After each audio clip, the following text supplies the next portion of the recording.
അല്ലാതെ നിങ്ങൾ സത്യസന്ധമായി പറയൂ. കാരണം ഇത് പറഞ്ഞില്ലെങ്കിൽ എന്താ വെച്ചാൽ നിങ്ങളുടെ കച്ചവടം പൂട്ടും. നിങ്ങൾക്ക് താൽക്കാലികമായിട്ട് പല ഗുണങ്ങളും കിട്ടുമായിരിക്കും, പക്ഷെ നിങ്ങളുടെ കച്ചവടം അൾട്ടിമേറ്റ്ലി ആത്യന്തികമായിട്ട് എന്ത് ചെയ്യും? നിങ്ങൾ ഒരു പക്ഷപാതത്തുള്ള, നിങ്ങൾ കള്ളം പറയുന്ന ഒരാളാണെന്നുള്ള തോന്നലിലെത്തും. ഞാനതുകൊണ്ടല്ലേ അത് പറയാത്തത്. മനസ്സിലായോ? എനിക്ക് പെൻസിൽ വരെയാണ്, അല്ലാതെ വിള്ളലല്ല. ആ യാഥാർത്ഥ്യമുണ്ട്. അതുപോലെ ആ വിള്ളലില്ല എന്ന് പറയുന്ന യാഥാർത്ഥ്യത്തിലേക്ക് MAV വന്നിരിക്കുന്നു.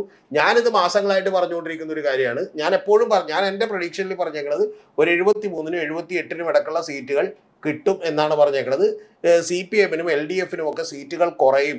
അതിൽ തന്നെ CPI-യുടെ ഒക്കെ സീറ്റുകൾ വലിയ തോതിൽ കുറയുമെന്ന് പറഞ്ഞിട്ടുണ്ട്. CPI-യുടെ ബിനോയ് വിശ്വം കഴിഞ്ഞ ദിവസം ഒരു വിലയിരുത്തൽ നടത്തിയിട്ടുണ്ട്. അത് 10 സീറ്റുകളോളം ജയിക്കാൻ സാധ്യതയുള്ളൂ. മിക്കവാറും കയ്യിലിരുന്ന 4-5 സീറ്റുകൾ, 2-3 സീറ്റുകളെങ്കിലും പോകുമെന്ന് പറഞ്ഞിട്ടുണ്ട്. ഇത് നിങ്ങൾ ജനത്തോട് പറ, ഞങ്ങൾ തിരുത്തുമെന്ന് പറ. ഇന്ന് MAV പറഞ്ഞേക്കണ വേറൊരു വർത്താനമുണ്ട്, അത് ഗംഭീരമാണ്. അത് അദ്ദേഹം പറഞ്ഞേക്കണ, ഞങ്ങൾ ഭൂമി ഏറ്റെടുക്കാൻ ശ്രമിച്ചത് അങ്ങനെയല്ലായിരുന്നു ചെയ്യേണ്ടത് എന്ന് പറയുന്ന തിരിച്ചറിയലിലേക്ക് ഞങ്ങൾ എത്തി.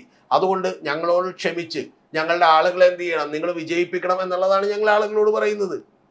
ഇത് യാഥാർത്ഥ്യമില്ലെന്നേ. ഒരു മനുഷ്യനും തെറ്റുപറ്റാം, ഒരു പാർട്ടിക്ക് തെറ്റുപറ്റാം. അതങ്ങോട്ട് ഉൾക്കൊള്ളു, എന്നിട്ട് സത്യം പറ.